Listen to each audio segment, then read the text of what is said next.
Çok sыйынабыз.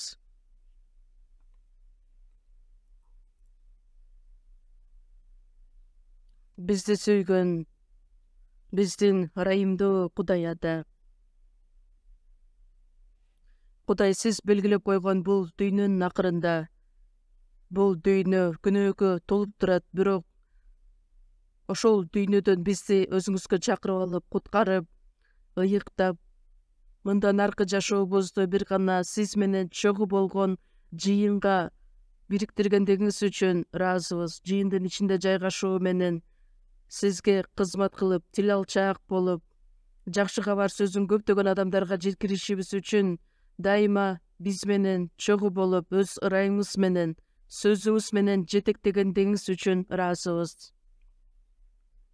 Бул саатта Ыйса Теңирдин каны аркылуу куткарылууга ээ болгон бардыгыбыз чогулуп, сизди даңкташ үчүн, сиздин сөзүңүзгө үйрөнүш үчүн, сиз менен чогуу болгон мамилелешүүдө чогуу болгондугубуз үчүн ыраазыбыз. Бул саатта дагы биз менен чогуу болуп, ар бир адамга керектелүүчү өз ырайыңызды мол кылып төгүп берип, биз өтө эле алсыз адамдарданбыз. Ар кайсы убакытта сиздин эркиңизди туура таанып билбестен, өзүбүздүн дененин каалоолорун аткарып жашаган убакыттарыбыз өтө көп болот. Бизди ыйык рухтун жетеги менен күн сайын жаңылап, жетектеп, мындан аркы жашообузду бир гана сиздин алдыңызда татыктуу балдарыңыз катары жашай тургандай кылып өзүңүз жардам бериңиз. Биздин мамлекеттеги жыйындар, дүйнөнүн ар бир бурчунда жайгашкан жыйындар, кыйынчылыктарга карабастан өз ишенимин сактап келе жаткан бардык биздин бир туугандарга өз ырайыңыз менен, ыйык рухтун жетеги менен бир дагы адам сизден алыстабай, бир гана жакшы кабар үчүн тил алчаак болуп жашашына жардам бериңиз.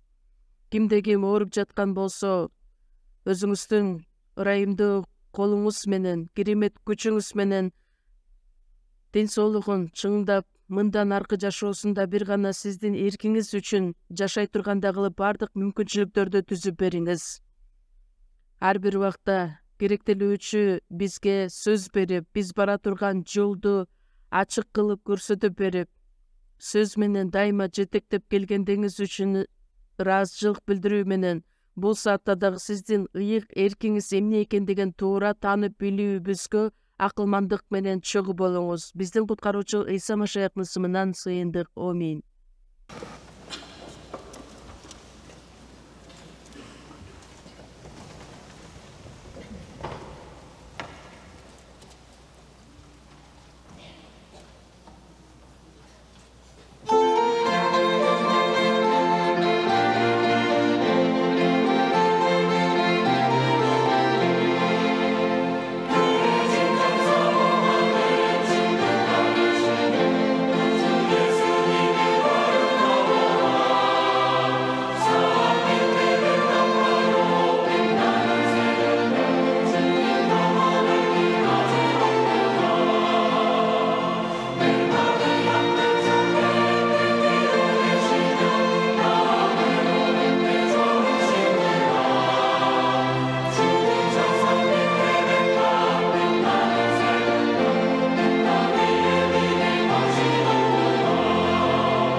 ыйык жазууну чогуу ачабыз.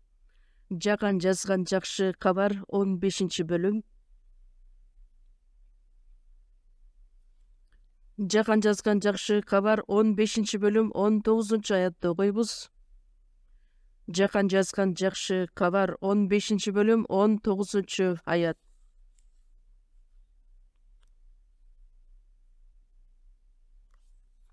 Эгерде силер бул дүйнөнүкү болсоңор, анда дүйнө өзүнүкүн сүймөк. Силер бул дүйнөнүкү эмессиңер. Мен силерди бул дүйнөдөн тандап алдым. Ошондуктан бул дүйнө силерди жек көрөт. Ушуга чейин окуйбуз.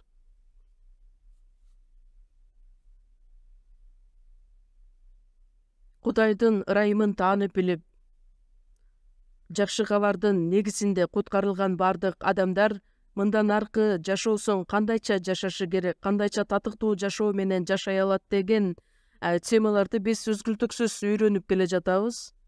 Эң биринчиден, куткарылган машаякчылар бул дүйнөдөн айырмаланган, бөлүнүп алынган адамдар деген темада биз кененирээк сүйлөшүп келе жатабыз. Биз сиздер менен окуп кеткен бул аятка көңүл бурсаңыздар,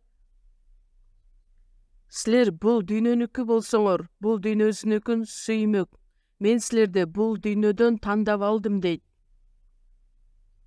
Куткарылган адам, денебиз бул дүйнөдө жашап жатат, бирок биз бул дүйнөгө таандык адамдар эмеспиз.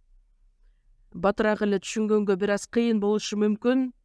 Бул дүйнөнүкү эмес, Кудай өзү бизди тандап алган адамдарбыз деген мааниге ээ. Нухтун топонсу болгондон кийин Нухтун урпактары, уулдары кемеден чыгат дагы. Акырындан алардын уулдары көбөйгөндөн көбөйө баштайт. Түштүктү көздөй Арарат тоосунан баштап, мурунку Эйден багы жайгашкан жерде, Месопотамия деп аталган жер, бүгүнкү күндөгү Ирак жергесинде Ифрат жана Тигр дарыяларынын ортосуна чогулушат дагы. Эми биз ушул жерден ажырабайлы, бардыгыбыз чогуу биргеликте өзүбүзгө шаар жана асман тиреген мунара куруп, атыбызды чыгаралы дейт. Ошол учурда бир дагы адам Кудайды издеген эмес убакыт эле деп ыйык жазуу бизге айтып келет. Ал эмнени билдирет? Адамдар бат эле Кудайдын ырайымын унутуп коюшат. Кудайдын сөзүнө тил алчак болуп жашагандын ордуна бул дүйнөнүн убаракерчилик жашоосуна, курулай жашоого берилип келген адамдын кебетесин билдирет. Израиль элинин тарыхын карап көрө турган болсок, бир учурда алар Кудайга кызмат кылып келишкен, бир учурда бат эле, кайра эле Кудайдан баш тартып буркандарга табынышкан эле. Анан Кудай аларды тил албагандыгы үчүн дүйнө жүзүнө таркатып жиберет. Ал негизги нерселер азыркы учурда деле болуп келе жатат. Бабыл мунарасын тургузган учурда бир дагы адам Кудайды издеген эмес эле, бардыгы бузулган доордо жашашкан деп айтылат. Бирок Кудай аларды ошол бойдон эле калтырып койгон жок. Жаңыдан тарыхты баштагысы келгендиктен Бабыл мунарасын тургузган учурда буркандарга табынган үй бүлөдөн бир адамды өзүнө чакырып алат. Башталыш 12-бөлүмдө Ыбрайымды Кудай өзүнө тандап алат. Ыбрайым, өз жериңен, өз туугандарыңан, үйүңдөн бөлүнүп чык дагы мен көрсөткөн жерге бар. Анткени мен сенден улуу эл чыгарам. Сага батамды берем, атыңды даңазалайм. Өзгөчө бир мындай сөздөрдү Ыбрайымга айткан. Ыбрайым аркылуу Кудай эми жаңыдан тарыхты баштаган. Ыбрайымдын урпактары аркылуу Кудай өзү тандап алган Израиль элин тандап алган болот дагы. Израиль элинин тарыхын Кудай өзү башкарып келген болот. Кудайдын керемет күчү, планы ишке ашырылгандыгын, Кудайдын сөзүнө тил алчак болгон учурда алар батага ээ болушкан, тил албаган учурда алар жазага тартылышкан.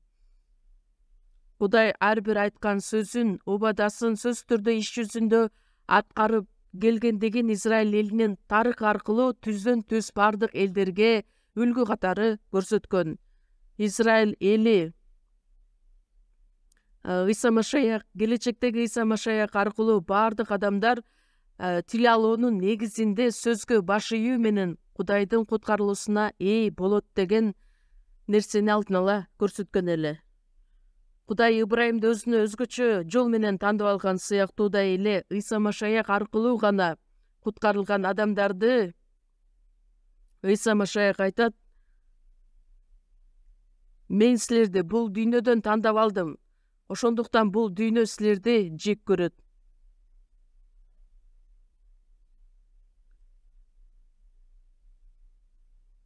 Кудайдын падышачылыгына мураскорлор боло турган адамдарбыз. Кудайдын ырайымына же болбосо даңкына ээ болуш үчүн тандап алган элсиңер. Ошондуктан бул жөнүндө биз кененирээк ой жүгүртүп көрүшүбүз керекпиз. Куткарылган адам Ыбрайымды Кудай өзүнө тандап алып, Ыбрайымдын урпактары аркылуу жаңы тарыхты баштаган сыяктуудай эле биз дагы Кудайдан алыстап күнөөгө баткан учурубузда Кудай өзүнүн ырайымын төгүп бизди куткарып алган. Биз аркылуу Кудай өзүнүн керемет күчүн далилдеди дагы. Биз ошол себептер менен бул дүйнөдө жашап жатабыз, бирок Кудай өзү бизди бул дүйнөдөн тандап алгандыгын бир заматка дагы унутпашыбыз керекпиз. Жакан жазган жакшы кабар 17-бөлүм 15-аятты ачалы. 17-бөлүм 15-аятта. Мен сенден аларды бул дүйнөдөн алып кетүүңдү өтүнбөйм, шайтандан сактооңду өтүнөм. Мен сыяктуу эле алар да бул дүйнөдөн эмес.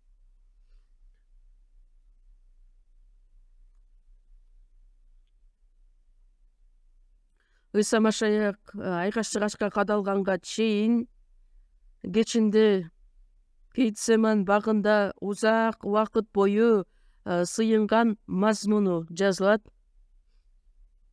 Куткарылган бир туугандарга, ошол Ыйсанын учурунда шакирттер гана эмес, бардык куткарылган адамдарга, алар үчүн ал сыйынат. 20-аятта: алар үчүн гана эмес, алардын сөзү аркылуу мага ишенип калгандар үчүн да өтүнөм. Ыйса Машаяктын алдында жүргөн шакирттер гана эмес, сөз аркылуу мага ишенип калгандар үчүн да өтүнөм. Жакшы кабар сөзү таркатылып, ишенген адамдар үчүн азыркы учурда бул саатта ушул сөздү угуп отурган бизге дагы тиешелүү. Аларды бул дүйнөдөн алып кетүүңдү өтүнбөйм. Куткарылган адам куткарылаары менен асманга көтөрүлүп кетпейт. Бул дүйнөдө жашап жаткан учурунда Кудайдын баласы катары жашаш үчүн, Кудайдын даңкы үчүн жашашыбызды Кудай өзү каалайт. Ошондуктан бул дүйнөдөн алып кетүүңдү өтүнбөйм. Шайтандан сактооңду өтүнөм. Анткени бул дүйнө күнөөгө толгон. Күнөөгө толгон учурда дагы биз Кудайдын балдары катары айырмаланып, жаман жашоого берилип кетпестен, шайтандын сыноосунан алыс болуп жашашыбызды каалайт. Кудайдын эрки боюнча, Кудайдын даңкы үчүн ыйыкталып жашашыбызды Кудай өзү каалайт.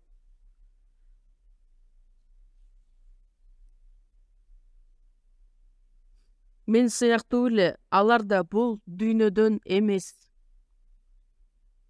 14-аятта дагы 2 жолу кайталанып айтылат. Ыйса бул дүйнөгө адам катары келген, 33 жыл жашап, андан кийин өлүп, кайрадан тирилип, асманга көтөрүлгөн. Бирок Ыйса бул дүйнөгө таандык адам эмес эле. Мен сыяктуу эле алар да бул дүйнөдөн эмес. Бул дүйнөгө таандык эмес. Биз буга чейин бул дүйнөнүн адамдары болчубуз, бирок Ыйса Машаяктын төккөн ыйык каны аркылуу асман падышачылыгына бара турган рухий баталарга ээ болдук. биздин мекенибиз асманда деп айтылат.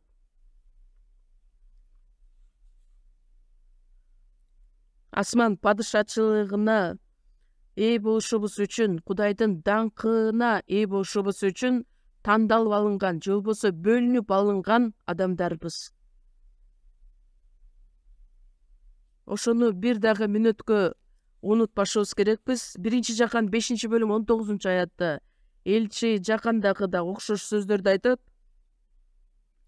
Биз Кудайдан экенибизди, ал эми бул дүйнө амал көйдүн бийлиги астында экенин билебиз. Биз Кудайга таандык адамдарбыз. Ал эми бүт дүйнө амал көйдүн бийлиги астында, демек шайтандын кол астында. Кудайга таандык адамдар, шайтанга таандык адамдар. Кудайдын өмүрүнө ээ болгон адам, анан рухий жактан өлгөн адамдар. Бейишке бара турган адамдар, тозокко бара турган адамдар. Экиге бөлүнгөн. Лука жазган жакшы кабар 16-бөлүм 26-аятты карасак, кайырчы Лазар деп аталган өлөт дагы, андан кийин периштелер менен Ибрайымдын кучагына барат. Ошол эле учурда бир бай адам болот. Бай күнүгө салтанаттуу шаан шөкөттө жашайт дагы, өлгөндөн кийин ал тозокко барып түшөт. Кайырчылардын баары эле бейишке барат деген мааниде эмес, Лазар дегендин атынын мааниси Теңир менин жардамчым дегенди билдирет. Биз жылаңач бойдон бул дүйнөгө келебиз, жылаңач бойдон кайра бул дүйнөдөн кетебиз. Адамдын жүрөгү канчалык жөнөкөй болот, ошол жөнүндө айтылат. Биз бул дүйнөгө эч нерсе алып келген жокпуз, бул дүйнөдөн дагы эч нерсе алып кете албайбыз. Ошондуктан биздин оюбуз дагы, тилегибиз дагы, үмүтүбүз дагы бул дүйнөгө эмес. Забурда дагы Дөөт падыша айтат, бул дүйнөнүн адамдары убаракырчылык жашоого берилип жашашат, бирок өлгөндөн кийин анын баардыгы кимге калаарын билбейт.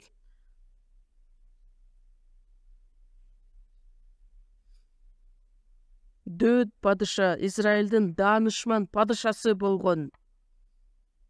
Бүт дүйнө адамдары убактылуу бул дүйнө үчүн, байлык үчүн жашашат, бирок өлгөндөн кийин алардын баардыгы кимге калаарын билбейт. Мен эмнени күтмөк элем? Менин үмүтүм бир гана сага дейт. Мен бир гана сенден үмүттөнөм.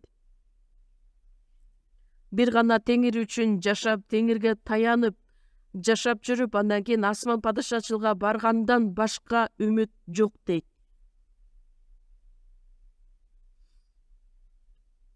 Ошондуктан куткарылган адамды Лазар деп аталган ысымдын мааниси Теңир менин жардамчым. Ал эми бай адамдын ысымы дагы ыйык жазууда жазылган эмес. Бай адам бул дүйнөнүн байлыгы үчүн, бул дүйнөнүн нерселерине ээ болуп жашайт дагы, өлүмдөн кийин түздөн түз тозокко барып түшөт. Ибрайымга кайрылып, бул бай адам айтат, мен азыр отто ушунчалык кыйналып жатам. Лазарды жиберчи, бармагынын учун сууга малып, тилимди сууласын. Ошондо Ибрайымдын айткан сөзү, сен менен биздин ортобузда чоң түпсүздүк бар дейт. Бул жактан силерге өтө албайбыз, силер жактан бизге өтө алышпайт. Бул сөздү карасак, өлүмдөн кийин түбөлүк тозок, түбөлүк бейиш болуп турат. Ал жактан бир жакка өтүүгө мүмкүн эмес. Чоң түпсүздүк жатат. Дүйнөнүн адамдары бизге окшоп жашай алышпайт. Биз бул дүйнөнүн адамдарындай болуп жашай албайбыз. Израиль эли 400 жыл бою Мисир жергесинде кулчулукта жашашат. Анан Муса аркылуу Кудай аларды куткарып алат дагы, Кызыл деңиз аркылуу өтөт дагы, Канаан жергеси көздөй жөнөшөт. Мисирдин аскерлери израилдиктардын атынан кууп келе жатып, андан кийин ошол деңизге чөмүлүп өлтүрүлүшөт. азыркы учурда дагы ошол Кызыл деңиздин түбүндө арабанын дөңгөлөктөрү ошол бойдон калтырылган азыр деле бар.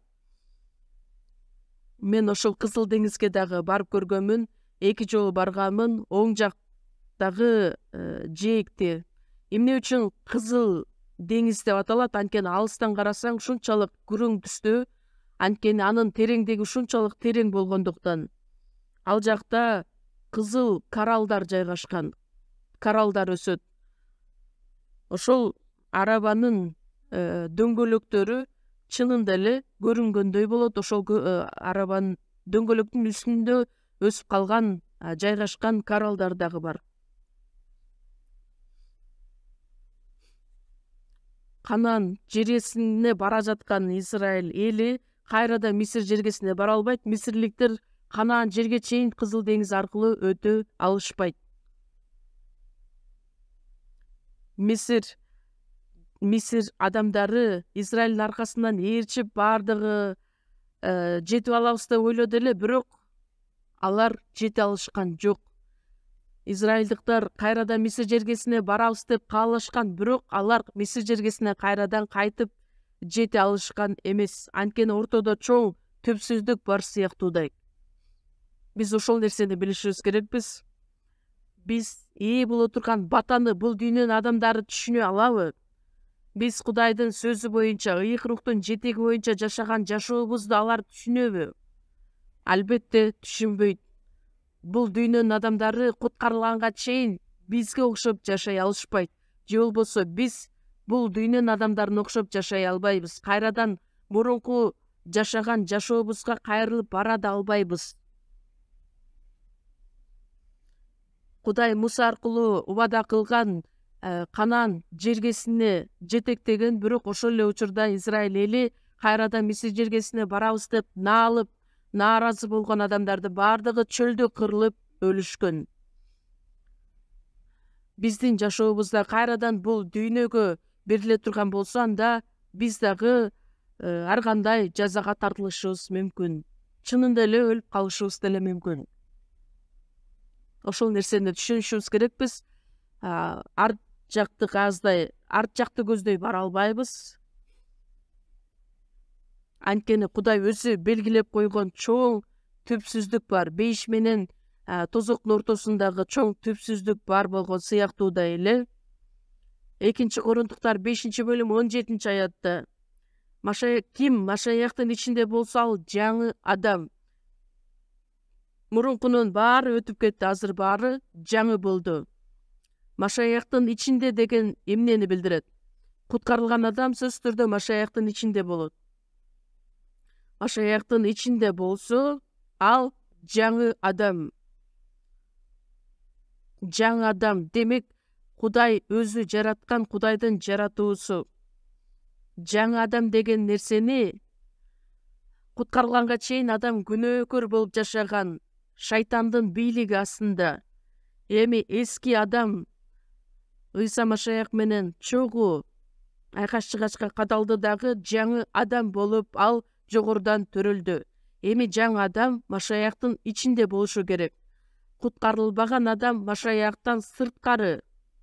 Ким Машаяктын ичинде болсо, ал жаңы адам. Кудай өзүнүн сүйүүсү боюнча адамды жараткан.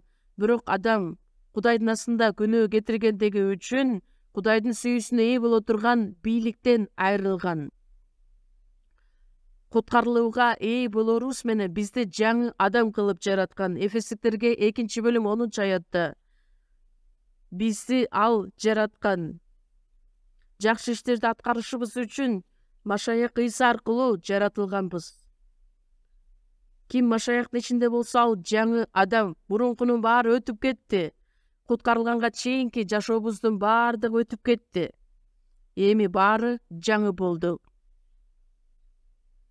Жаңы адам болдук деген сөздү биз сөзсүз түрдө ишенген адамдардын астында, анан Кудайдын астында жар салып, жарыялап күбөлөндүрүшүбүз керекпиз.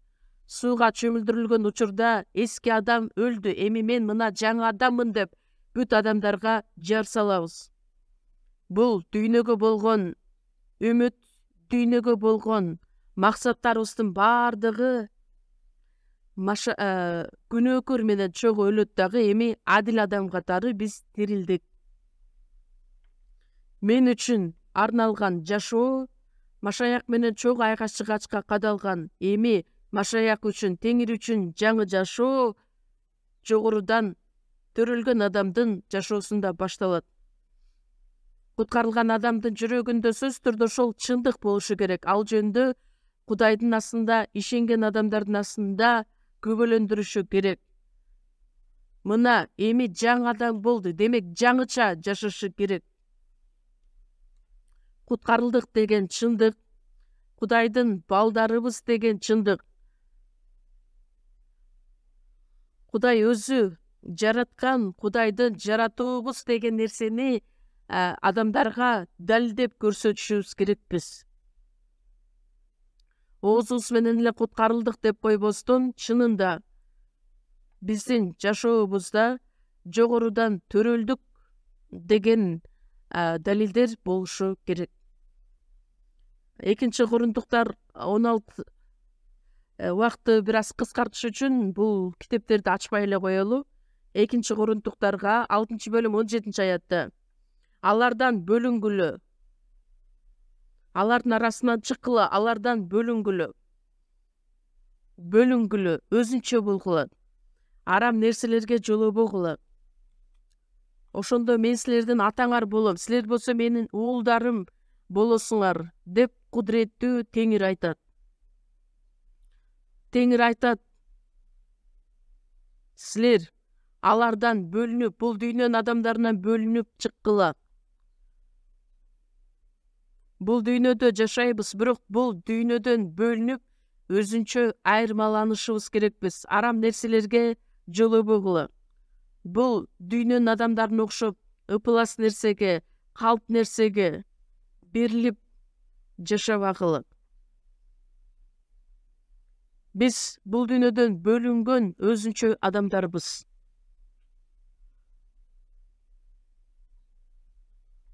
Куткарылган адамдар убакыт болору менен чогуу чогулабыз, сөз үйрөнөбүз, мамилелешүүдө болобуз, даңктайбыз, ырдайбыз, күбөлөндүрөбүз, жакшы кабар сөзүн жарыя кылабыз. Чынында биз ошонубуз менен айырмаланабыз. Жумушка барган учурда ал жакта ишенбеген адамдар менен чогуу болобуз. Бул дүйнөдө жашап жаткан учурда алар менен биздин ортобузда бир дистанция, линия бар. Алар бизге окшоп жашай албайт, биз аларга окшоп жашай албайбыз. Өзүнчө бөлүнүп чыккыла, арам нерселерге жолобогула. Ошондо гана мен силердин атаңар болом дагы, силер менин балдарым болосуңар. Куткарылган адамдарга айтылган сөздөр. Ошентип жашаган учурда гана биз Кудайдын балдары экендигибизди далилдей алабыз. Куткарылган адамдын жашоосунда сөзсүз түрдө ошондой күбөлөндүрүүлөр болушу керек. Биз сөз үйрөнөбүз, мамилелешүүдө болобуз, жакшы кабар сөзүн айтабыз. Ошол учурда бул дүйнөнүн адамдарынан айырмаланып жашагандай болобуз. Бирок ишенбеген адамдар менен чогулсак, кайра эле алардын жашоосуна берилип жашай бере турган болсо, кандай эмнебиз менен айырмаланабыз? Бул эмнеге окшош болуп калат? Мисалы үчүн жарганат. Жарганат чычканбы же канаттуубу? Кээ бир учурда карасаң чычкан крысага окшош. Анан учуп жүргөнүн карасаң канаттуу сыяктуудай. Биз андай жарганатка окшош болбошубуз керекпиз. Сөзсүз түрдө албетте жогорудан төрөлгөн машаякчылар бүркүттөй болуп, Ышая 40 бөлүм 31 аятта айтылгандай, бүркүттөй болуп канаттарыбызды жайып, асманды көздөй учушубуз керекпиз. Учуп, чуркап, чарчабастан, алсырабастан. Ошондуктан биз сиздер менен денебиз бул дүйнөдө жашаса дагы, жаныбыз күн сайын асманды көздөй умтулушубуз керек. Жыйын деген сөз грек тилинен алынганда экклесия деп аталат. Экклесия дегендин мааниси өзүнчө бөлүнгөн коом деп аталат. Бейишке барыш үчүн Кудайдын даңкы үчүн, Кудайдын эрки боюнча жашашыбыз үчүн өзүнчө бөлүнгөн коом же болбосо жамаат деп айтылат. Жогорудан төрөлбөгөн адам ал жамаатта, ал коомдо чогуу боло албайт. Еврейлерге жазылган кат 3-бөлүм 1-аятты чогуу ачабыз. Еврейлерге жазылган кат 3-бөлүм 1-аят.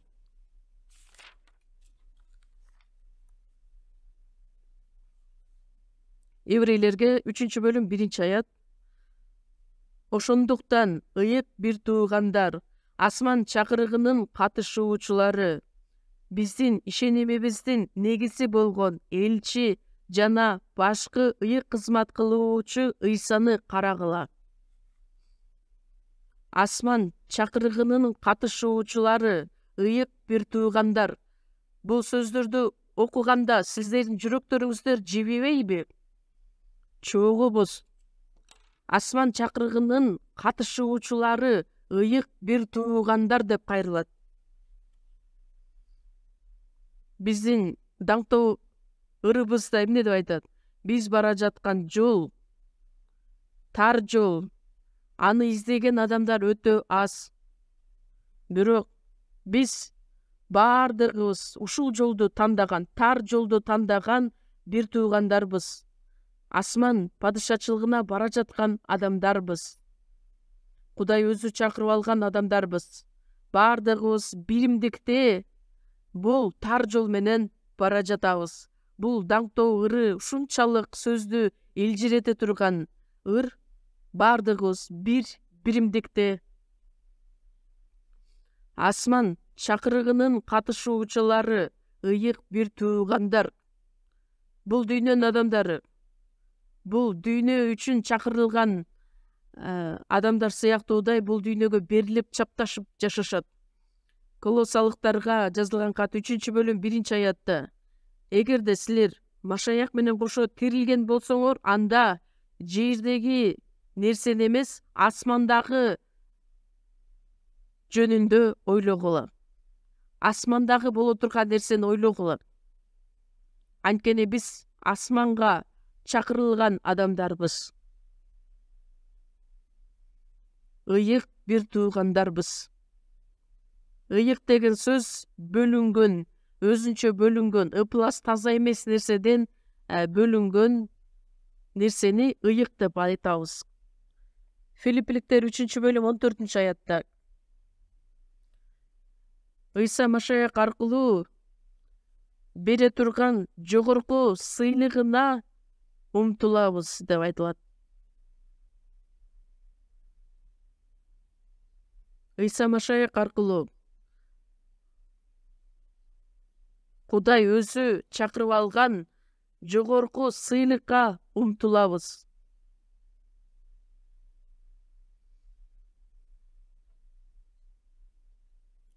Кудай өзү чакырып алган жогорку сыйлыкка умтулабыз. Асман падышачылыктагы түбөлүк даңкты бериш үчүн. Куткарылгандан кийин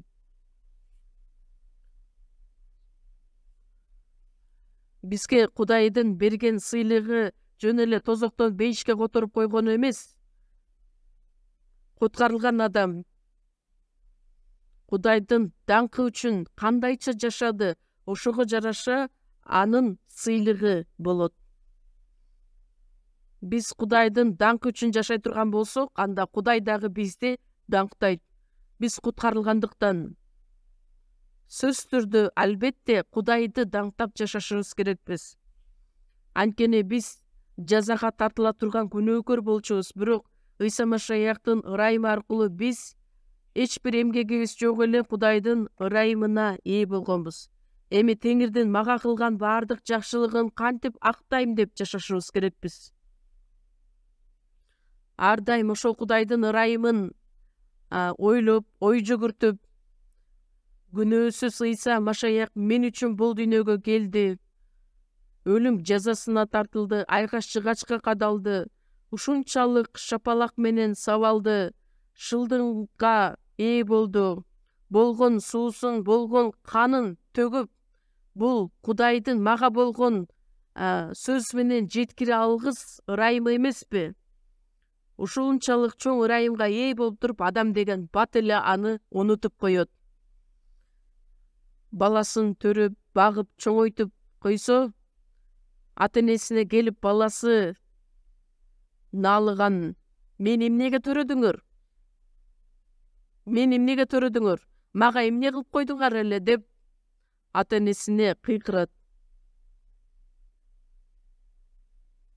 Адам деген ушундай. Ата-энеси анан кайгыга батат. Баласын багыш үчүн, өстүрүш үчүн канча деген эмгегин жумшады эле. Билесиңби, памперс сага канча кетти? Сени сүт менен бакканмын, канча акча кетти?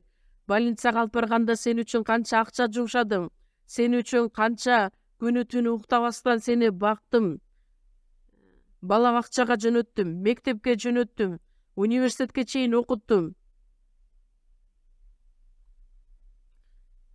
Мына мен үчүн эмне кылып койдуң десе, ошонун баардыгын көрсөтүш керек эле. Бирок ата-эне өзүнүн баласы үчүн кылган нерсесин эч качан эсептешпейт. Анткени чын жүрөгү менен аткаргандыктан. Бирок балдары эмне үчүн кичине эле бир нерсе кыйналып кетсе эле ата-энесине келип нааразы болот, наалыйт: "Мага эмне кылып койдуң эле? Мен эмнеге төрөдүң эле?" деп. Куткарылган адам деле ошондой сыяктуу. Куткарылган учурда ушунчалык сүйүнөт, кубанат. Анан бир аз башына мүшкүл түшкөндө, кыйынчылык болгондо: "Кудай, мен эмне үчүн куткардың экен? Мен эмне үчүн ишенип калдым экен?" деп. Израиль элине окшоп. Израиль эли Мисир жергесинен чыкканда ушунчалык кубанып, шаттанып бийлешти эле. Анан бир аз чөлгө келгенде эле, кичине кыйналып калганда, суу жок болуп калганда, жада калса Мусага акарат келтиришип, Мусаны өлтүргүлөрү да келишкен эле. Чөлдө бизге суу жок, тамак жок.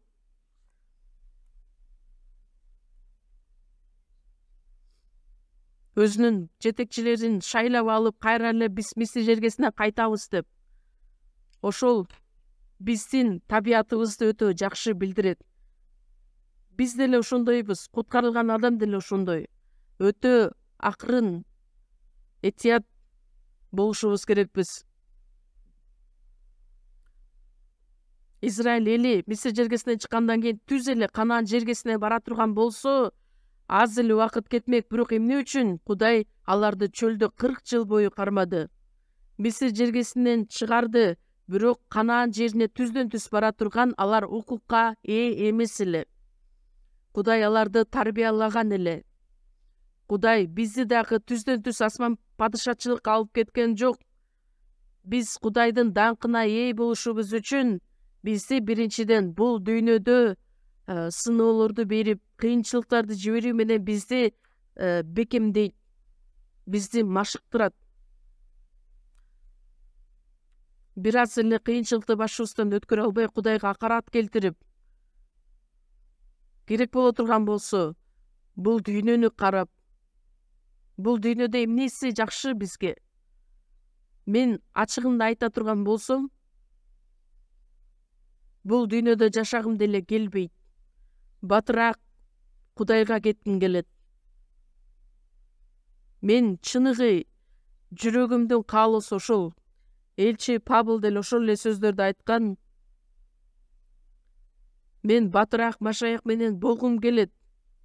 Бирок мен өлүшүм керекпи, жашашым керекпи? Бирок бир гана Кудайдын колунда. Куткарылган адамдардын каалоосу эмнеде? Эмнеге үмүттөнүп жашашат?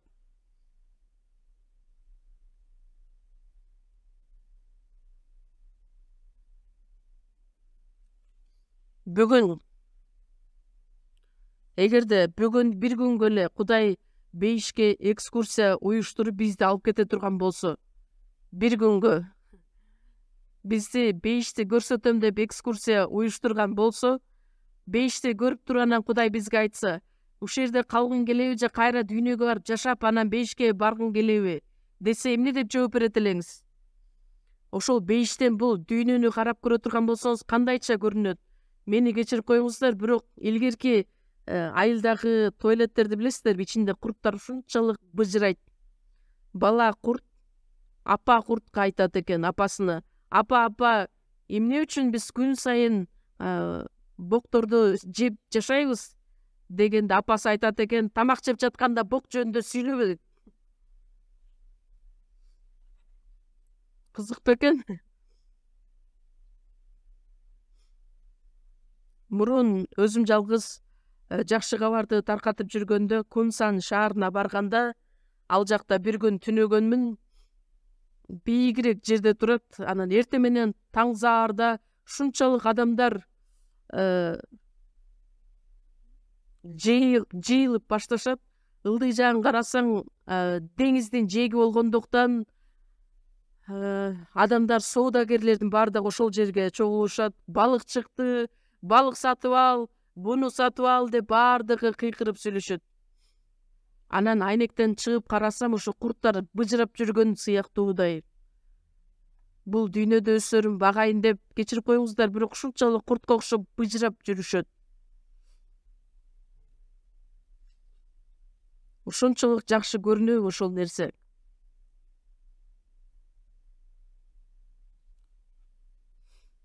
Биринчи Петр 5-бөлүмдө чөйгө ачалы. Биринчи Петр 5-бөлүм 10-аят.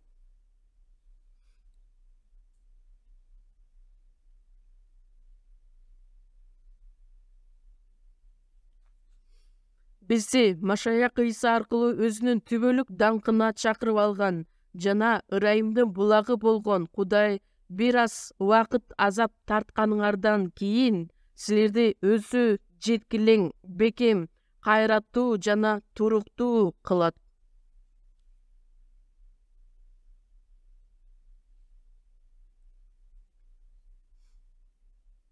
Ыйса Машаяк аркылуу бизди өзүнүн түбөлүк даңкына чакырып алган, куткарып алган,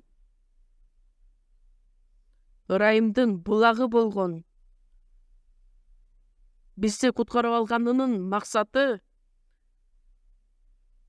Кудайдын падышачылыгына барышыбыз үчүн, даңкына ээ болушубуз үчүн, түбөлүк даңкка ээ болушубуз үчүн. 2 Корунтуктар 4-бөлүм 17-аятта: башыбыздан өткөрүп жаткан убактылуу, оор эмес кыйынчылыктарыбыз түбөлүктүү даңкты эбегейсиз жаратат. Бул дүйнөдө биз кыйынчылыктарды башыбыздан өткөрөбүз, бирок алардын баардыгы убактылуу гана. Элчи Павлды карап көрүңүздөрчү, ал куткарылаары менен. Эмне үчүн Теңир аны элчи кылып койду эле? Эмне үчүн жаңы келишимдин 14 китебин жаздырды эле? Эмне үчүн өзүнүн эркин Павл аркылуу аткарды эле? Акырында Римге чейин жиберип, Римде жакшы кабарды таркатыш үчүн. Ачкачылыкта, жылаңачтагы, суукта дагы канча жолу шапалак менен сабалган эле, канча жолу ташбаранга алынды эле. Аны сабап өлтүргөнгө чейин барышты эле, бирок өлбөстөн кайра барып жакшы кабарды таркаткан. Анан бир түрмөгө отургузуп, түрмөдө отурган Павлга Теңир келип: кайраттан Павл, сен өлбөйсүң. Ушул сөздөрдү окуганда Кудай эмне үчүн мындай мамиле кылган? Жакшы кабарды таркатканда анын кийимин сыдырып алышып, айырып, жылаңач калтырышып,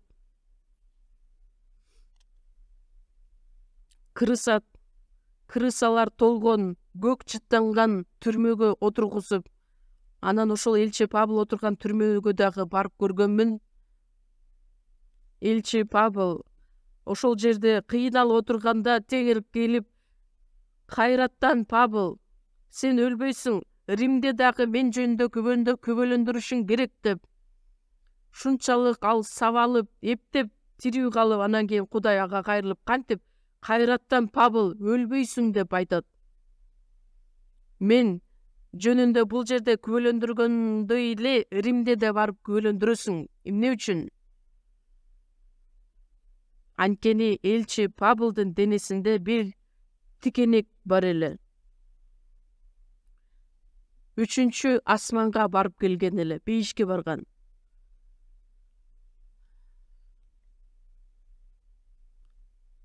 асманга барып келген элчи Павыл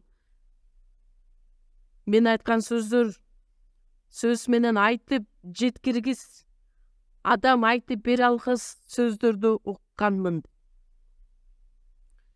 Элчи жакындагы бейишке барган. Анан элчи Павыл текебирленип кетпесин деп Кудай анын денесине тикенекти жиберген. Тикенек деген эмне? Өлбөйт, өлтүрбөйт, бирок ушунчалык кыйналат, ооруйт, сайгылашат. Анан элчи Павыл 3 жолу Кудайга кайрылып, ошол тикенекти менин денемден алып кой деп сыйынып суранат, бирок Кудай айтат: жок, менин сага болгон ырайымым жетиштүү. Менин күчүм алсыздыкта жеткилең болот.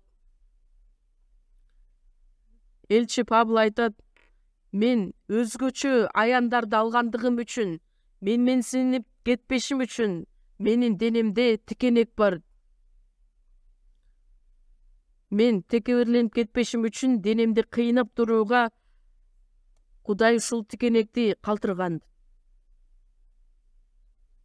Кудай өз аны менен чогуу болбогондугу үчүн эмеспи? Жок.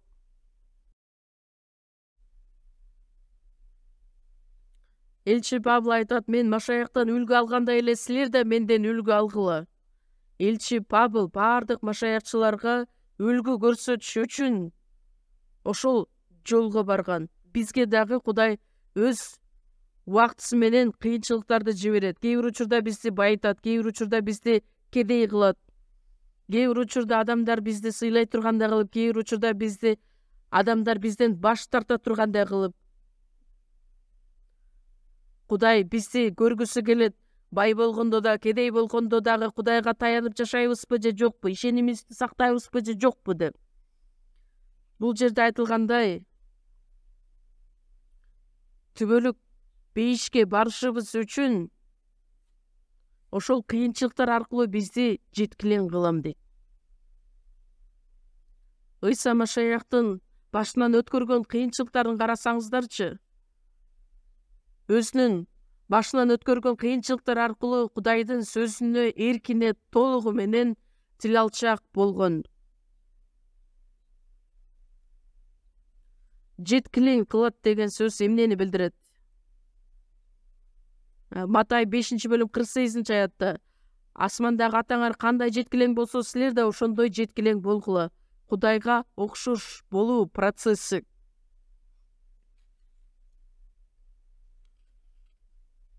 Мисалы, алтын өтө жакшы нерсе. Башынан баштап эле таза алтын даяр болуп чыга келбейт.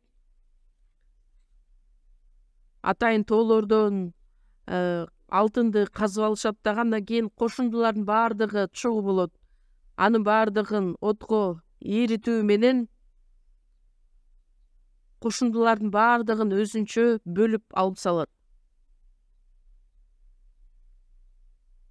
Анан акырындык менен таза алтын өзү калат. Айып 23-бөлүм 10-аятта: Кудай менин жолумду билет, мени сынап көрсүн, ошондо мен алтындай болуп чыгам. Мисал үчүн, уштуу кылыч жасаш үчүн кылычты биринчи темирди отко ыргытат дагы, эритет, кубалда менен урат. Анан башка ашык нерселердин баардыгы, кошундулардын баардыгы алынат дагы, темир гана калат. Ниппондо деп аталган Япония эли атайын ошондой кылыч жасашат экен. Кылыч деле өзүнөн өзү пайда болбойт дагы, баардык жаман кошундулардын баардыгы алынгандан кийин гана уштуу темир калат.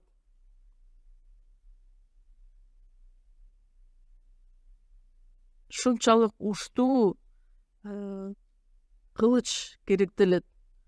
Канча деген убакыт, канча деген эмгек керектелет. Бизди дагы Кудай ушундай машыктырат. Бизди жеткилең кылыш үчүн ар кайсы сыноолордон бизди өткөрөт. Кудай сынабаган адам бар беле? Мусаны карап көрүңүздөр. Элчи Павылды карап көрүңүздөр. Кудай өзү аларды сынаган. Мени да сынап көрсүн, ошондо мен алтындай болуп чыгам. Башыбыздан өткөргөн убактылуу сыноолор аркылуу бизди жеткилең, бекем, кайраттуу жана туруктуу кылат.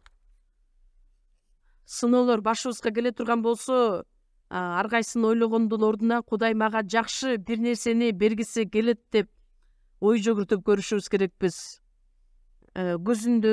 Күздүн акыркы күндөрүндө кыш келердин астында шунчалык ызгар, суук келе жатат. Кар жайт. Кар бүткөндөн кийин, кыш бүткөндөн кийин акырындык менен өсүмдүктөр жашылданып, өздөрүнүн бутактарын чыгара баштайт. Бир аз өсүп чыккандан кийин кайра эле кар жайт дагы, карды алар чыдап башынан өткөрөт дагы, андан кийин кайра эле акырындык менен гүлдөшөт. Кудай бизди дагы сыноолор аркылуу машыктырат, бекемдейт. Кудайга окшош болушубуз үчүн, өзгөчө касиеттерге ээ болушубуз үчүн, алардын баардыгы бир күндө эле болуп кетпейт. 1-Корунтуктар 6-бөлүмдө чогуу ачабыз. 1-Корунтуктар 6-бөлүм 9-аяттан баштап окуйбуз.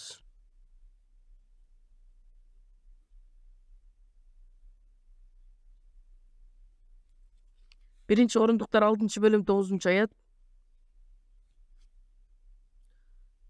Же эмне, адилетсиздердин Кудайдын падышачылыгынын мурастабай тургандыгын билбейсиңерби? Алданбагыла.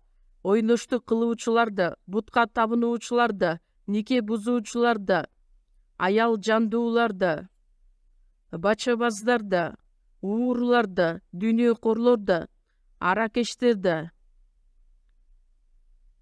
ушакчылар да, талап тоноочулар да Кудайдын падышачылыгын мурасташпайт. Айрымдарыңар ушундай адамдар элеңер. Бирок Теңирибиз Ыйса Машаяктын ысымынын урматына Кудайыбыздын руху аркылуу жуулдуңар, ыйыкталдыңар жана акталдыңар. Бул жерде карасаңыздар, адилетсиздер Кудайдын падышачылыгын мурастай алышпайт. Адилетсиздер же болбосо күнөөкөрлөр Кудайдын падышачылыгына барышпайт. Алданбагыла. Эмне үчүн? Анткени жаныбыз куткарылгандыктан бир аз күнөөгө өтүп койсок эчтеке болбойт, баары бир бейишке барабыз. Куткарылган адам күнөөгө кетирсе деле бейишке барабы?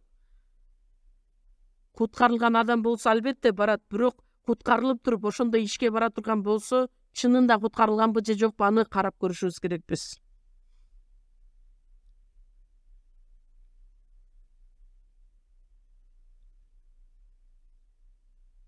Ойноштук кылуучулар да, бутка табынуучулар да, нике бузуучулар да, мунун баардыгы ушунчалык бир жыныстык катнаштагы кошулууларды айтат. Өзгөчө эркек менен эркектин ортосундагы болгон катнаш, Содом, Гоморра шаарлары талкаланганга чейин ушунчалык бузулган шаарлар деп аталган эле. Ал жакта дагы бир жыныстык катнаштар өтө көп эле. Азыр биз жашап жаткан бул доордо мурунку убакыттан дагы ушунчалык көбөйгөн күнөө. Азыркы учурда коронавирус бул проблема эмес, коронавирустан дагы коркунучтуу нерсе бул бир жыныстык катнаштар. Жаш балдар, жаштар азыр үйлөнгүсү да келбейт. Бул эркек тигил эркек менен бирдей жүрө беришет. Үйлөнгүсү келбейт. Үйлөнбөсө деле бул адам менен тигил адам менен ар кандай катнаштарда, кошулууларда боло берет. эркек менен эркек, бир жыныстагы катнаштар, аялдар аялдар менен.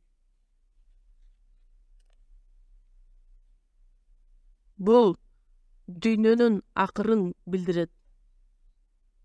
Кудай от менен соттойт, жок кылып кырат.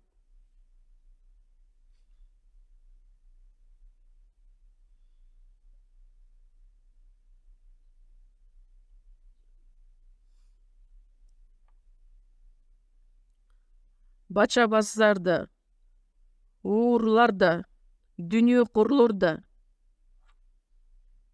башка адамдардын алдамчылык жолдор менен тартып алган. Алардын бардыгы Кудайдын падышачылыгын мурасташпайт. Айрымдарыңар ушундай адамдар элеңер. Биз деле кандай адам элек? Ошондой бирлип жашабасак деле ушундай жашоолор бизде деле бар эле го. Биздин жүрөгүбүз, биздин ойлорубуз бардыгы күнөө менен байланыш элек. Элчи Павел да айтат: мен ишенген адамдарга каршы чыккан адам элем, мен куугунтукту жараткан адам элем. Стефан диаконду ташбаранга алып өлтүргөндө элчи Павел биринчиден ага эркиндикти берет.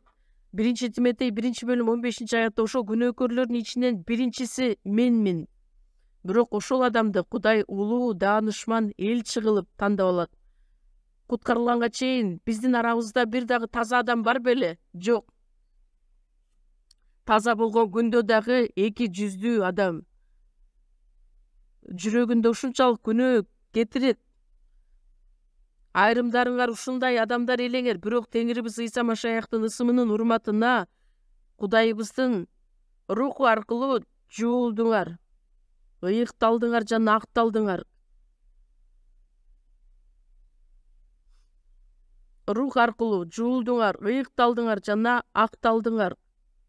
Биз дагы бардыгыбыз тиги тозоктун түпкүрүнө бара турган күнөөкөрлөрдөн болчубуз. Бирок Кудай өзүнүн ысымынын урматына рух аркылуу биз ыйыкталдык жана акталдык. Күнөөлөрүбүздүн бардыгы кечирилди, куткарылдык. Бул ушунчалык керемет ырайым. Мен деле бул адамдардай күнөө кетиргенмин. Аракештер, ушакчылар, талап тоноочулар, ушунчалык мушташканга чейин барган адамдардан болчубуз. Башкаларды жамандап, сындап, сөгүп, урушуп, жалган жала жаап. Бирок биз куткарылдык. Эми Ыйса Машаяк аркылуу жуулдук, ыйыкталдык, акталдык. Эми биз эмне кылышыбыз керекпиз? Куткарылганга чейин тил албас болуп жашаган жашообузга кайра кайтып бара албайбыз го. 1 Петр 1-бөлүмдө чөп ачабыз. 1 Петр 1-бөлүм. 1 Петр 1-бөлүм 14-аят, 14-15 аяттар.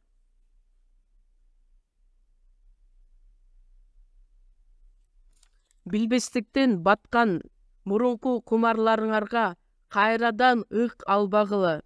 Тескерисинче тил алуу үчүн тандалган балдар катары бардык жүрүш турушуңар ыйык болсун. Анткени силерди чакырып алган Кудай ыйык. Тил алуу үчүн тандалган балдар катары.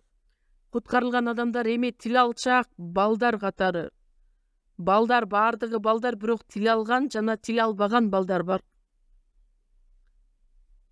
Кудай тил алган балдарды гана каалайт. Тил албаса, андан эмне пайда болот?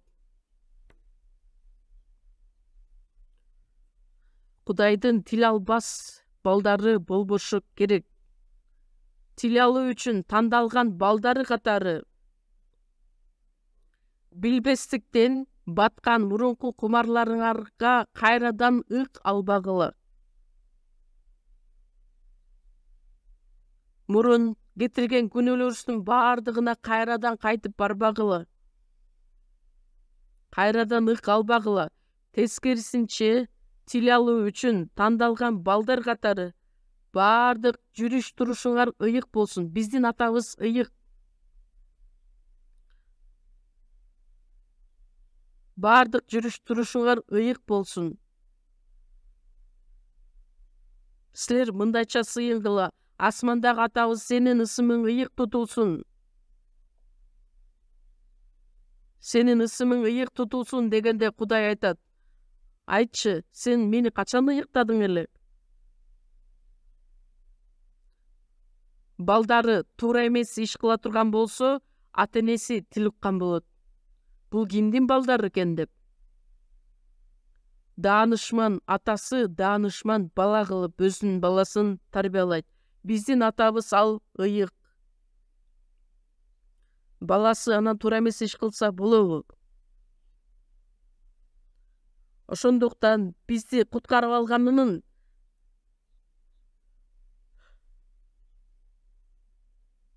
бизди чакырып алган, тандап алган Кудай ыйык болгондуктан эми биз жүрүш турушубуз ыйык болушу керек. Оюбуз дагы, жүрөктөрүбүз дагы бардыгы. Ошондуктан жаныбарлардын ичинен кепшеген, бирок ача туяктуу эмес жаныбарларды жебей келет. Чочколор, Израиль эли чочконун этин жебейт. Эмне үчүн? Анткени чочко кепшебейт дагы, ача туяктуу, буту бирок кепшебейт.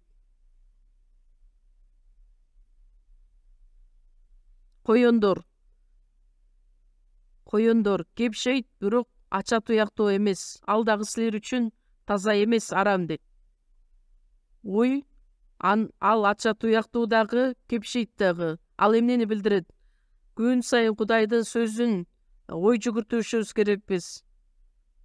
Кудайдын мыйзамы тууралуу күнү түнү ойлонушубуз керекпиз. Азыр чочконун этин жебегиле деген сөз эмес, байыркы келишимде буну жеп, буну жебегиле деген сөздөрдүн бардыгы жаңы келишимде жаңы биздин жашообузду түшүндүрүш үчүн жазылган. Жаңы келишимде Кудай жараткан нерселердин бардыгы адам үчүн жаратылган, ыраазычылык менен жеди. Эгерде биздин денебизге пайдасын алып келсе, жешибиз керек, зыянын алтырып келсе, жебей койсок болот. Биз үчүн бул этти жешиң керек, бул этти жебешиң керек деген мааниде эмес, биздин жүрүш турушубуз ыйык болушу керек. Жашообуз менен айырмаланышыбыз керекпиз. Асмандагы атабыз сенин ысымың ыйык тутулсун. Силер дагы баардык жүрүш турушуңар ыйык болсун. Жаман сөздөрдү оозуңарга дагы албагыла.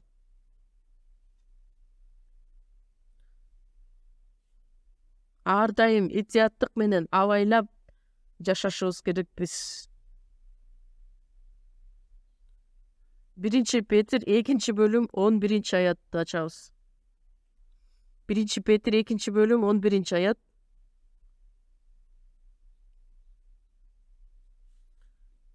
Чоң окуйлу. Сүйүктүү бир туугандар, силер бул дүйнөдө жолоочу жана келгинсиңер. Ошондуктан силерден өтүнөрүм, жаныңарга каршы күрөшкөн дене кумарларынан качкыла. Сүйүктүү бир туугандар, элчи Павел куткарылган адамдарга ушунчалык башкача сөздөр менен кайрылат. Сүйүктүүлөрүм, силер бул дүйнөдө жолоочу жана келгинсиңер. Мен бул дүйнөдө келгинмин, убактылуу адаммын. Анткени менин жашоом түбөлүк бейиште. Периштелердин бардыгы бул жака кел деп чакырат. Менин каалоом бул дүйнөдө калгым келбейт. Периштелер батыраак кел деп чакырышат. Бул дүйнө келгин жашоо. Мен дагы келгинмин. Бир аз убакыт өткөндөн кийин мен дагы бул дүйнөдөн кете турган адаммын. Кээ бир учурда бир кымбат отельде укташыбыз мүмкүн. мейманканада. Анткени келген адам туруктуу эмес. Биз ар кайсы тарапты көздөй бара жаткан келген эмес, өзүбүздүн чыныгы үйүбүзгө, мекенибизге карай умтулуп бара жаткан адамдарбыз. Жолоочу келгин болуп жашаганыңарда силерден өтүнөрүм, жаныңарга каршы күрөшкөн дене кумарларынан качкыла. Биздин ичибизде куткарылгандан кийин эки жүрөк пайда болот. Римдиктерге 7-бөлүмдө менин рухум Кудайдын сөзүн сүйөт, Кудайдын сөзүнөн ырахат алат. Ошол эле учурда менин денем бар. Галатиялыктар 5-бөлүм 16-аятта күнөөкөр табияттын каалоолору рухка, рухтун каалоосу күнөөкөр табиятка каршы, бири-бирине каршы болот.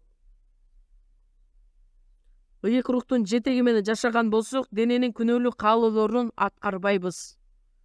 Биздин дагы да жеткилең түрдө өзгөрүлө элек денебиз бар. Денебиз өзүнүн каалоосун аткарып жашагысы келет. Кудайдын руханий батасына ээ болгондун ордуна бул дүйнөнүн убактылуу батасына умтулат. Экөө дайыма бири-бирине каршы болот.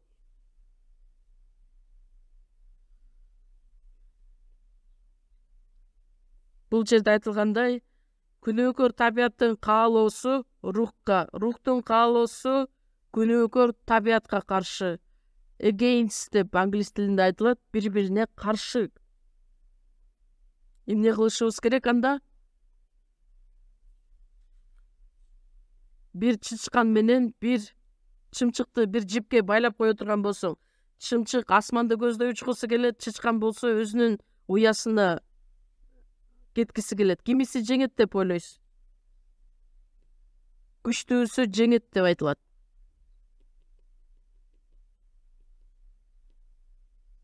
Чымчык деле түрлүү болот. Бүркүткө окшогон канаттуу боло турган болсо, крыса болобу, эмне болобу, асманга көтөрүп кете алат. Бирок оорулуу кичинекей бир таранчы боло турган болсо, анда чычкан таранчыны сүйрөп кетиши мүмкүн. Биздин ички рухубуз күчтүү боло турган болсо, дененин каалоосун жеңип чыга алат. Ошондуктан элчи Павыл айтат, денемди зордоп кулга айландырып жатам. Анткени биздин рухка каршы күнөөкөр табияттын каалоосу дайыма экөө күрөшүп келет. Ошол күрөштө биз жеңишибиз керекпиз. Римдиктер 7-бөлүмдө күн сайын экөө бири-бирине каршы согушуп келет. Рух денеге, дене рухка каршы. Рух денеге берилип жеңе албай кала турган болсо, сөз менен рухка толуп жашай турган болсок, анда дененин каалоолорун биз жеңип чыга ала турган болобуз. Галатиялыктар 5-бөлүм 24-аятта биздин табияттын кумарлуу, күнөөлүү каалоолорунун баардыгын айкаш-чыгачка кадап койгонбуз. Элчи Павыл Тимотейге айтат, сен Кудайдын адамысың. Кудайдын адамы деген ушунчалык сонун сөздөр. Сенин баардык дененин каалоолоруң айкаш-чыгачка кадалган. Айкаш-чыгачка кадалган Ыйса Машаяк менин жашоом үчүн дагы айкаш-чыгачка кадалган. Галатиялыктар 2-бөлүм 20-аятта.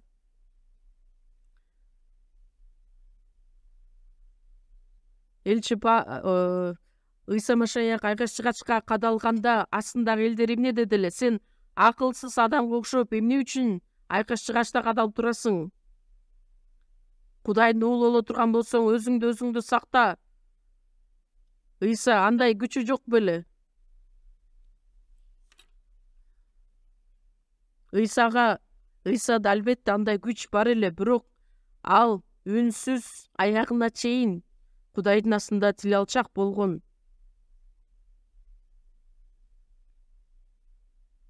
Элчи Павыл канчалаган кыйынчылыкты башынан өткөрдү эле, сыноолордон өттү эле.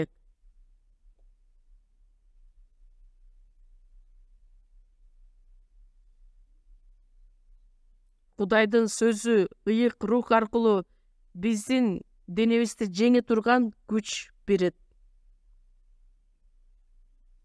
Ошондуктан Ыйса Машаяк айга чыгачка кадалганда биз дагы биздин денебиздин күнөөлүү табияты да кошо кадалган элек. Эми бизге болгон бардык күнөө, сот, жаза бардыгы бүткөн эле. Менин күнөөм гана эмес, мен дагы өлгөнмүн. Айга чыгачка мен дагы кошо кадалганмын. Ал сөздүн мааниси менин оюм, менин планым, жеке жашоом, менин умтулуум бардык айга чыгачка чогуу кадалган. Эми мен жашап жаткан жокмун, менин ичимде Машаяк жашап жатат. Куткарылган адам мен өлдүм. Сууга чөмүлдүрүлгөн учурда мен өлгөнмүн. Эми менин ичимде Машаяк өзү жашайт. Эми Теңир өзү менин жашоомдун кожоюну. Кожоюн мен эмес, алмашылды. Теңир өзү. Лука 6-бөлүмдө Кудай айтат: "Мени Теңир, Теңир деп чакырасыңар дагы айтканымды кылбайсыңар."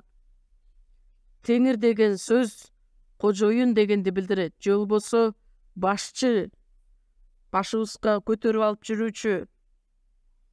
Теңир деп айтканыбыздын мааниси менин жашоомдун кожоюну сенсиң. Менин башчым. Мен эми өлсөм да жашасам дагы Кудай бир гана сенин колуңда. Теңир, Теңир дейсиңер, бирок эмне үчүн айтканымды кылбайсыңар? Теңир деп кайрылганы бардыгы жалган. Теңир, Теңир дегендин баары эле асман падышачылыгына кирбейт. Асмандагы атамдын каалоосун аткаргандар гана кирет.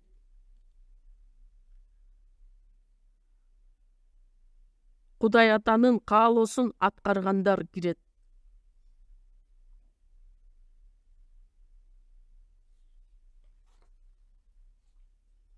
Биз бул дүйнөдөн айырмаланып жашашыбыз үчүн биринчиден Ыйса менин ичимде бар экендигине ишенишибиз керекпиз. Жакан 14-бөлүмдө силер менин ичимде, мен силердин ичиңерде экенимде ошол күнү түшүнөсүңөр, куткарылган күнү. Менин күнөөлөрүмдүн бардыгын тазалады, мени куткарды, мени жогорудан төрөлттү, мени өзүнүн баласы кылды. Андан аркысы эмне? Кудайдын ырайымын таанып билген күнү ыйык рух менин ичиме кирди. Ыйык рух эми менин ичимде жашайт. Ошол ырайымдын бардыгы мен түшүнө тургандай кылып, ыйык рух жетектейт. 1-Корунтуктар 2-бөлүмдө биз бул дүйнөнүн рухун эмес, Кудайдын рухун кабыл алдык. Кудайдын бизге эмне бергенин билишибиз үчүн Кудайдын рухун кабыл алдык. Кээ бир адамдар канча айтсаң дагы ишенишпейт.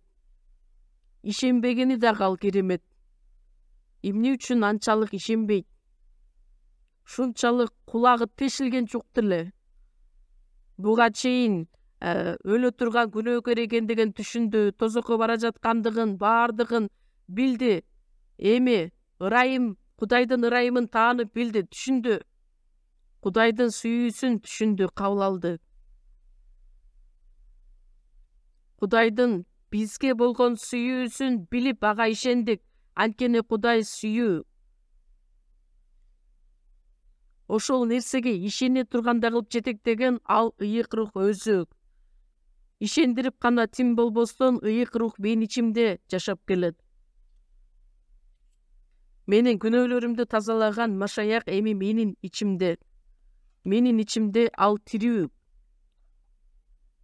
Мен атамдын ичинде экенимди, силер менин ичимде экениңерди ошол күнү түшүнөсүңөр. От менен темир биригет дагы 1 Корунтуктар 6-бөлүм 17-аятта. Ким Теңир менен бириккен болсо, аны менен бир рух болот. Эми экөөнү ажыратууга мүмкүн эмес. От менен темир бирикти го. Кып-кызыл болуп күйүп атат. Эми азыр темирби же отпу? Отпу же темирби? От темир. Темир. Бирок отко таштаганда кып-кызыл болуп күйөт. От менен темир бирикти. Эми мен дагы теңир менен бириктим. Анткени Ыйса Машаяк айткандай, силер менин ичимде, мен силердин ичиңерде экенимди билесиңер. Бул өтө таң калыштуу нерсе. Буну сөз менен жеткире албайт дагы экенмин. Римдиктер 8-бөлүм 9-аятта. Кимде Машаяктын руху жок болсо, ал Машаяктыкы эмес. Куткарылды. Машаякчы деген сөз эмнени билдирет? Эми менин ичимде Машаяк жашаган адаммын. Машаяк менин ичимде жашайт. Кимде Машаяктын руху жок болсо, ал Машаяктыкы эмес. Машаякка ишенген адамдардын баардыгын эле Машаякчы деп атай бергенге болбойт. Баланча Машаякчы экен. Баланча пак ал Машаякчы экен. Шунчалык үзгүлтүксүз жыйынга келсе эле Машаякчы болуп атала бербейт. 2 Корунтуктар 13-бөлүм 5-аятта өзүңөрдү өзүңөр текшерип көргүлө, ишеним жолундасыңарбы же жокпу? Же ичиңерде Машаяк бар экенин билбейсиңерби? Сөзсүз түрдө билишиңер керек. Андай болбосо, силер ташталган адам болуп каласыңар.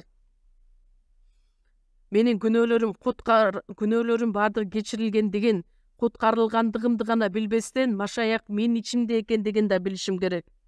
Эфестиктер 3-бөлүм 17-аятта Машаяк силердин жүрөгүңөрдөн орун алсын.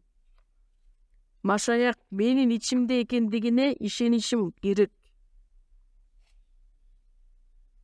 Машаяк менин ичимде. Таң калыштуу сөздөр бекен. 1 Корунтуктар 6-бөлүм 19-20 аяттарды карасаңыздар, силердин денеңер ичиңерде жашаган ыйык рухтун ибадатканасы экендигин билбейсиңерби? Куткарылган адамдын денеси эми ибадаткана. Эмне үчүн? Анткени ал денеде ыйык рух жашагандыктан. Ибадаткана деген бул ыйык үй. Менин ичимде ыйык рух өзү жашайт. Ыйык рухтун силердин ичиңерде жашаарын билбейсиңерби? Эмне үчүн? Анткени бул денеде адам күнөө кетире бериши мүмкүн. Анткени Корунттагы бир туугандар өзүнүн денесинде ойноштук кылуу күнөөсүн кетиришкен. Анан ошолорго каршы айтылган сөздөр эле. Силер өзүңөргө таандык эмес, кымбат баада сатылып алынгансыңар. Кудай Ата бизге ушул денени берген. Ал эми Ыйса Машаяк кымбат баада сатылып, бул денени сатып алды. Ыйык рух эми менин ичимде жашайт. Ошондуктан үч биримдиктүү Кудай биздин денебизди башкарат.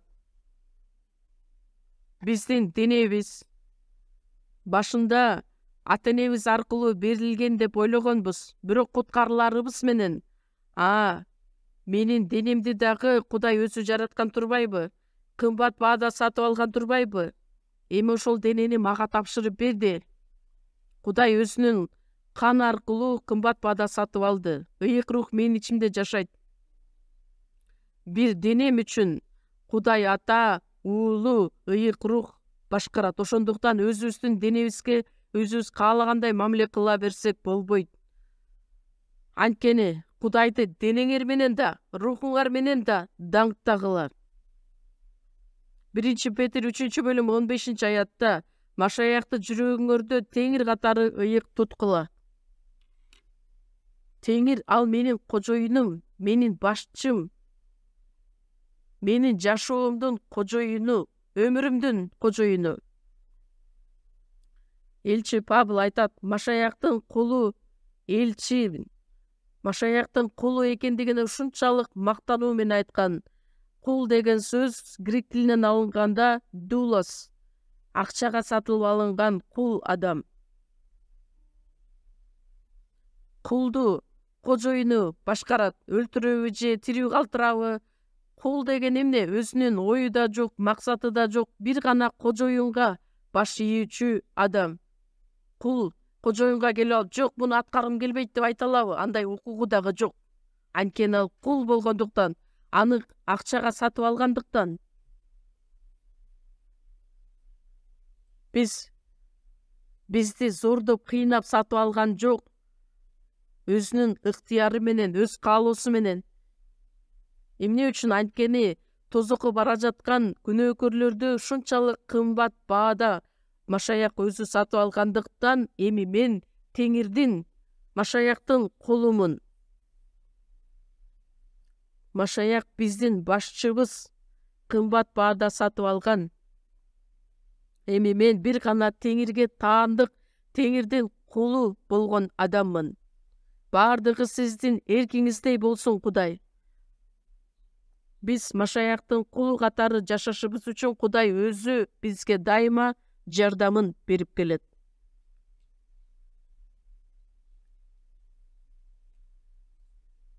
Ошондуктан Машаякты жүрөгүңөрдө Теңир катары ыйык туткула. Качан биздин жашообуздун кожоюну Машаяк болгондо, биздин жашообуз дагы ыйык болот.